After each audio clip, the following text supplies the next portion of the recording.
Okay, welcome to Chapter 1 on functions. This is Section 1.6 on absolute value functions. There'll be 4 parts to this. So what is an absolute value function really telling us? Well, it's telling us the distance the number is from 0. So our function will look like f of x equals absolute value of x.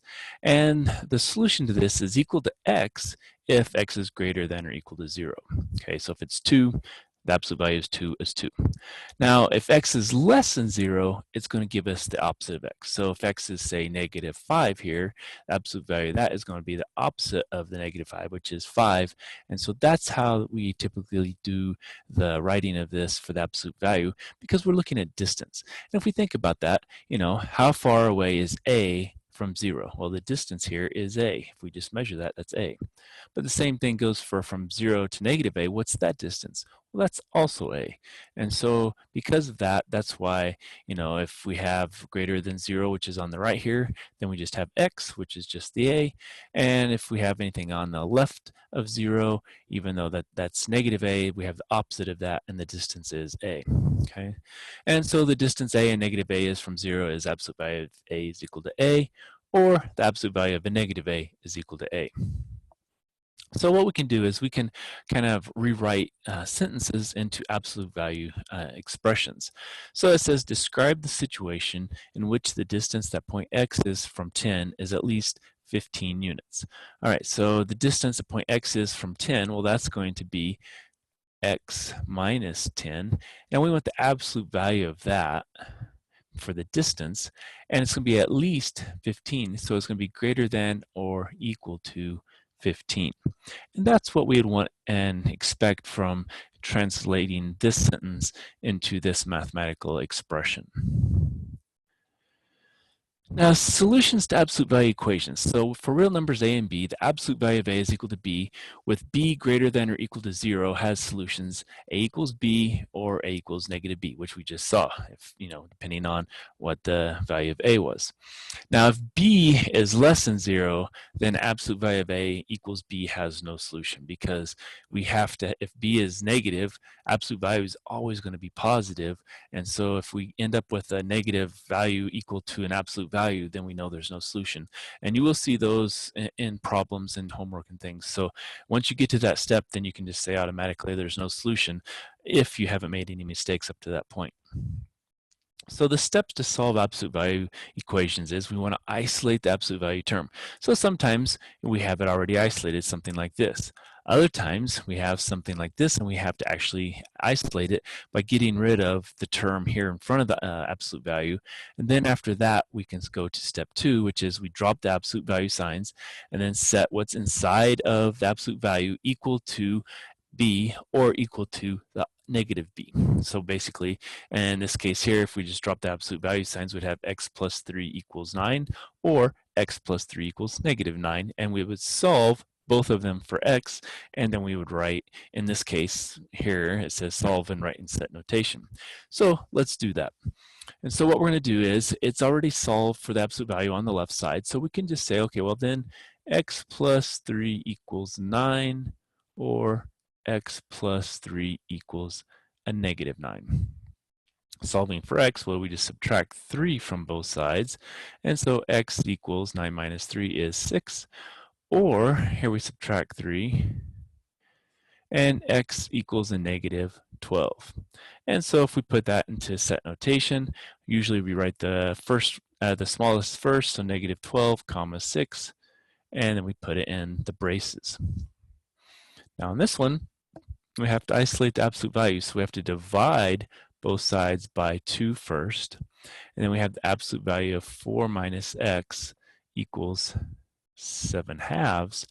Now we have it in a form where we've isolated the absolute value, so we can say, okay, well now 4 minus x equals 7/2, or 4 minus x equals a negative 7/2. So here, if we just keep the x on this side, we can subtract 4 from both sides.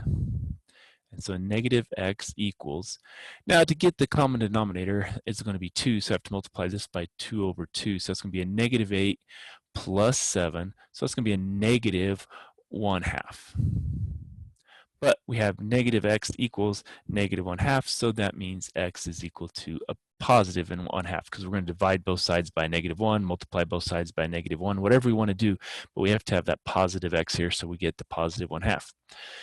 Now here we do the same thing. We subtract 4 from both sides, and we're going to have to multiply by 2 over 2 again to get the common denominator. So we have 8, it's negative, minus 7, so it's a minus 15. So negative x equals a minus 15 halves.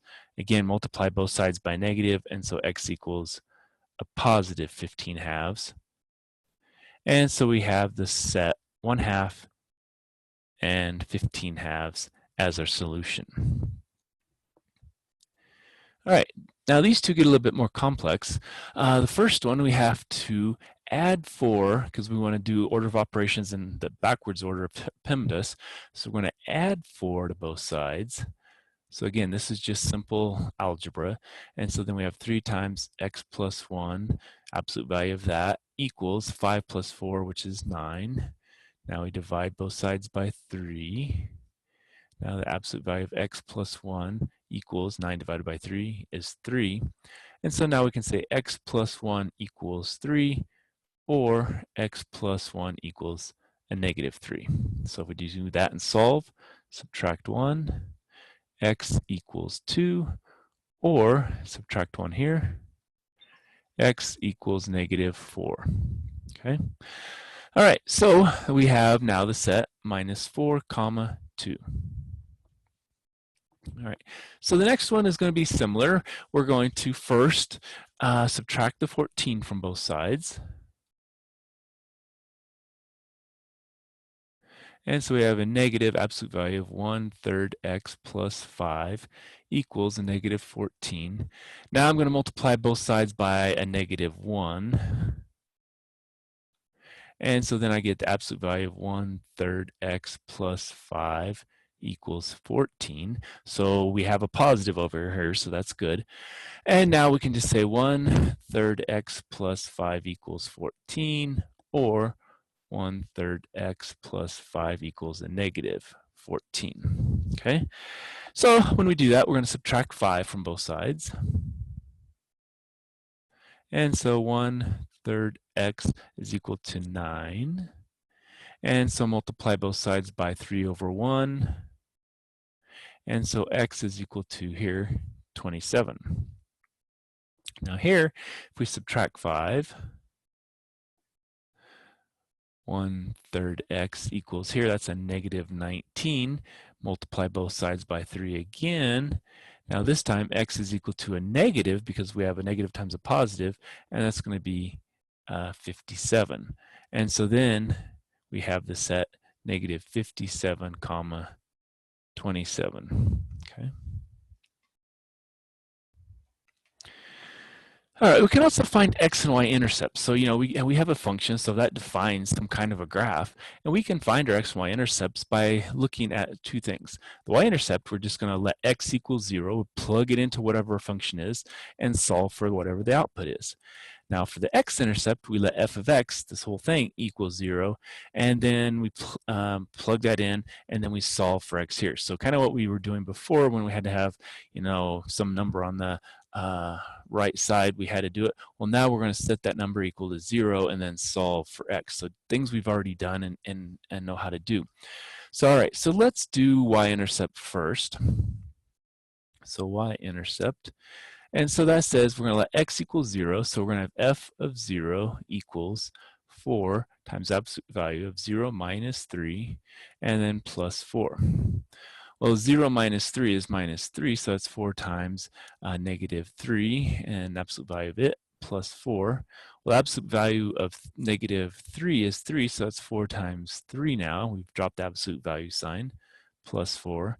Now 4 times 3 is 12, plus 4, and we get 16. So that gives us the intercept 0, 16 as our y-intercept. So that is the first part. Now we need the x-intercept.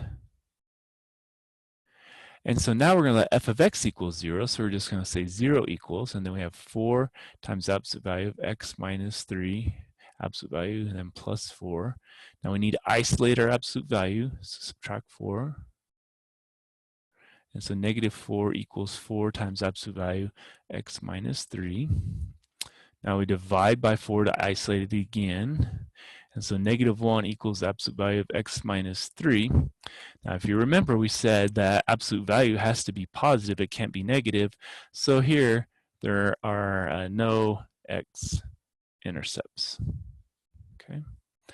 And that's to be expected. If you'd actually graph this, it's going to be above the axis, because here this is going to move it to the right, and that's going to stretch it and shrink it by the a, so it's going to stretch it, and then we're going to move up 4. So we're not going to be close to the axis. It's going to be above the axis, and so it's going to be something like that, and it's not going to be touching. So that makes sense why there's no x-intercepts.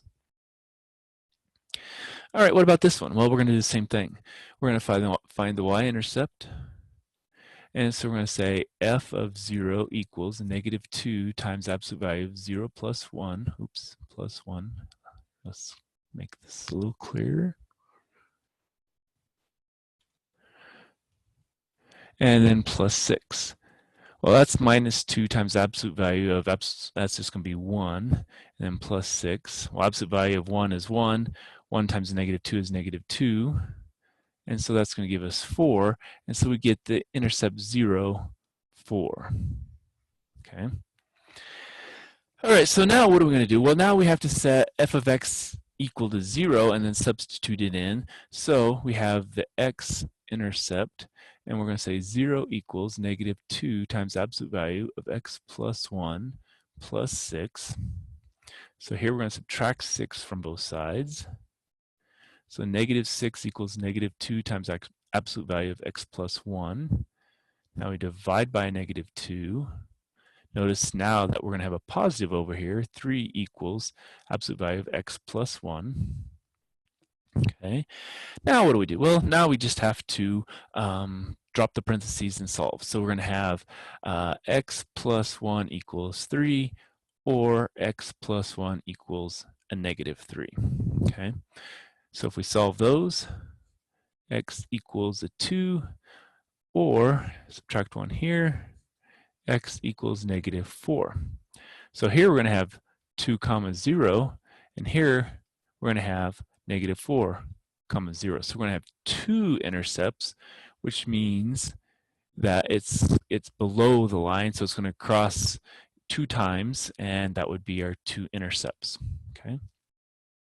So that's how you do one where it has the 2 intercepts for the x, 1 intercept for the y.